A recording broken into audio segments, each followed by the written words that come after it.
New York City Mayor Eric Adams is brainstorming creative ways to address the humanitarian crisis caused by migrants to the city.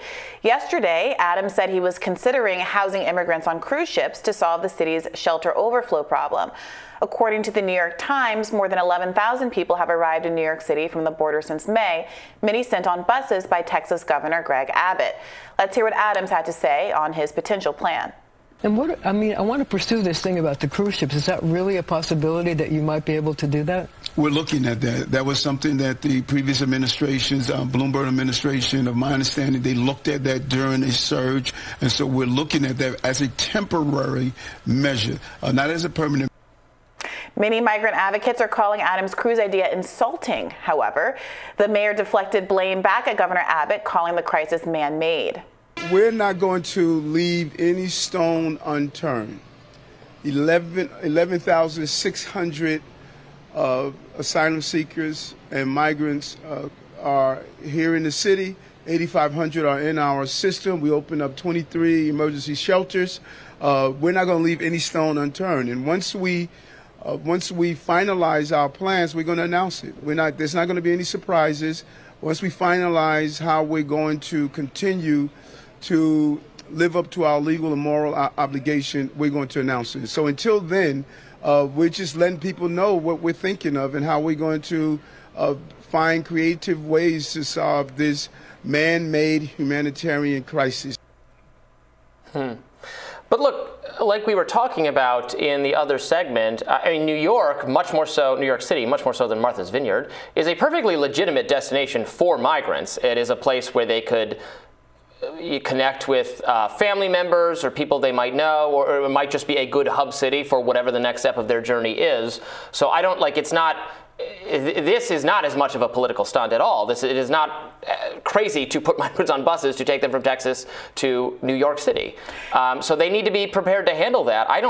The cruise ship idea, first of all, cruise ships are privately owned ships, so they have to have some arrangement with the cruise ship, right? Yeah, I think the idea is they can't that just like, lots of them are out of commission because of COVID, or maybe people just don't want to go as much now because of COVID, and so they're empty the way that hotels were empty throughout the pandemic, so you might as well house people there. Look, it's obviously not a long-term. You still need the company's permissions to do it. Yeah. You can't just. Sure, but there's something called the Third Amendment, Briahna.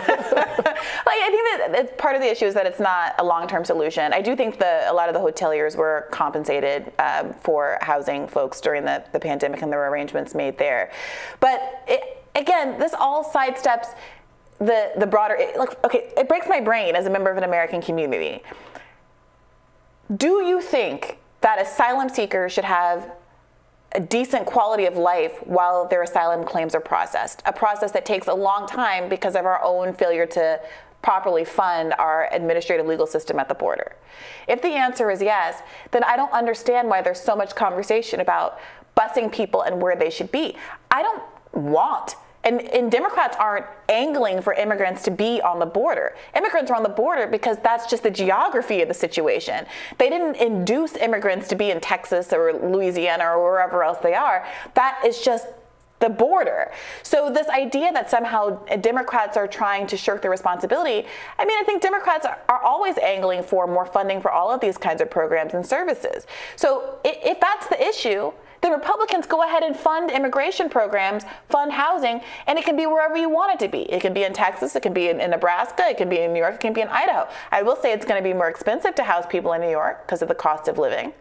I think it's a big empty country with a lot of places that could use a lot of immigrants. There's population decline in various parts of the country. There are jobs that need to be done.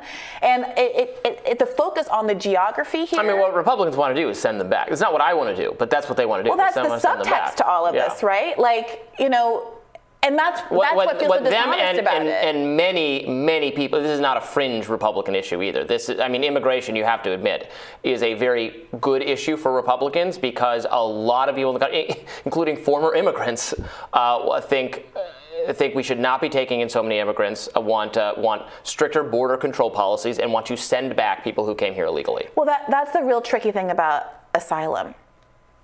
The people who are hand-wringing about the American dream, I think I saw Lauren Boebert tweeting about how the American dream isn't for these people. The American dream should come first to Americans and not these people, or something along those lines. part of the American dream and what was supposed to make this country great, the promise that's emblazoned on the Statue of Liberty, is that we are a country that has accepted asylum seekers and people fleeing religious persecution, political persecution all across the world since the country's founding.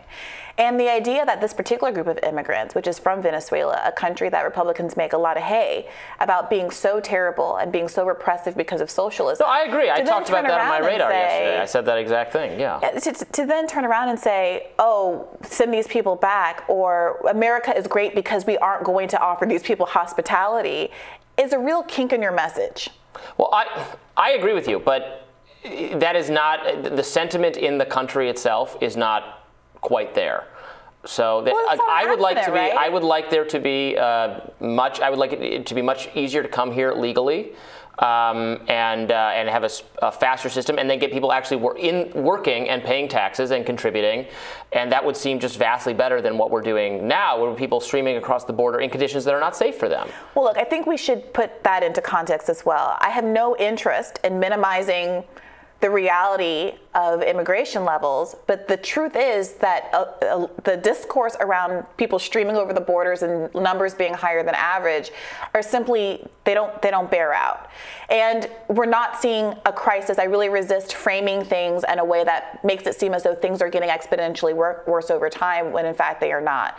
And when you look back at the enormous pivot that's happened from the Republican rhetoric around immigration in the 80s to the Republican rhetoric now over immigration, what's very clear is this is not rooted in a concern about local populations being hurt by immigration and all of that kind of stuff. It has to do with realizing that there's a lot of political capital and making people feel like the real enemy, the thing that's causing their problems and their inability to feed their families, is immigrants. And that's a deflection, in my view, regardless of how you think about immigrants, from the corporatists who run both of these parties enacting economic policies that are actually crushing workers. But I wanted to, you mentioned something that recalled this story I wanted to address.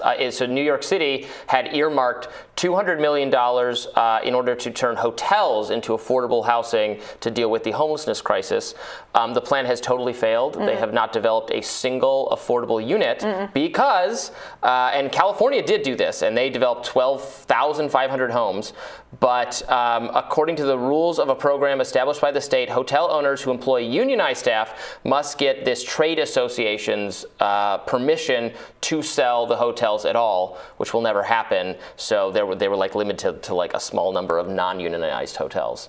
Yeah. So because of the cruise ship thing, like a similar thing could happen, right? There are structural, bureaucratic problems that prevent us from doing things that seem obvious to people, like, oh, well, yeah, all the hotels are empty in New York. Can't we work something out? And then there's just, no, you can't, because there's an impediment in the law. Well, but it's not a legal impediment. It's the fact that there are workers at hotels who don't want to be out of a job as a consequence of this, and that's legitimate too. And it's what we should really be asking ourselves is why every solution comes at the expense of other working people, and people are being pitted against each other in these zero-sum games instead of more of the onus being put on people who are frankly both very affluent in part because they are exploiting these labor dynamics and low-income labor from immigrants and all of these other types of situations. So I agree, it's a lot to work out.